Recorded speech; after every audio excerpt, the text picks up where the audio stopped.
Corporate Sister TV. I'm Solange Lopes and I'm the founder of the Corporate Sister website and brand. This video is part of our Ask a CPA feature in which we answer questions addressed to us by small business owners, primarily female small business owners.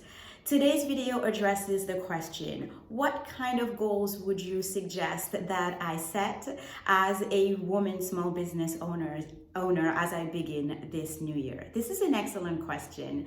As many, if not most of us, are setting our goals for the new year, businesses are also putting down their own goals, more particularly business owners. And this is all the more important for small businesses that have acutely suffered during the COVID-19 pandemic. And much of the negative impact of the pandemic has been felt not just by small business owners, but by women small business owners more particularly. Hence the importance of defining and setting goals that as a woman small business owner you can commit to throughout this year, especially as related to your accounting and financial processes.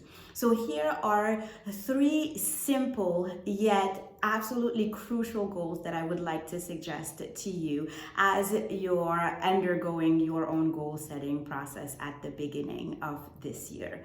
Goal number 1 is to own your accounting and financial processes. This is so important because very often small business owners and business owners in general, especially those who do not like accounting and finances or who think they do not like accounting or finances, tend to relinquish the control and the understanding of their accounting and finances to someone else.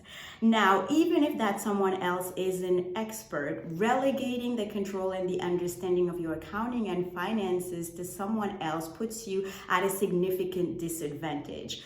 All that an external entity, whether it's a CPA or a financial advisor or even a bookkeeper can do for you is really translate your vision into your accounting and financial processes. Now, if you're not involved in your accounting and finances, it is hard for that external entity to translate your vision into the actual numbers that are reflecting the performance of your business. This is why it is so important that you take ownership, and that requires first a mindset change, that you take ownership of your accounting and finances. How do you do this? First, by getting familiar with what is happening in your business in terms of accounting and finances. That is simply getting familiar with the accounting and financial story of your business. How much are you making in revenues? How much are you spending in expenses? Who are your clients?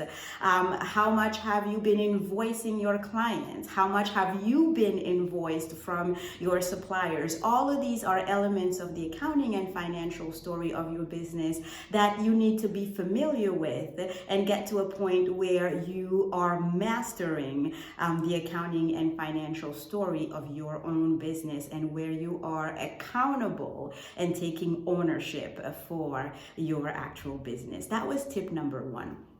Tip number 2 is to create your own accounting systems and processes. This is another element that small business owners tend to relegate to an outside entity, whether again it's a CPA, a finance professional, an accounting professional, or even an application.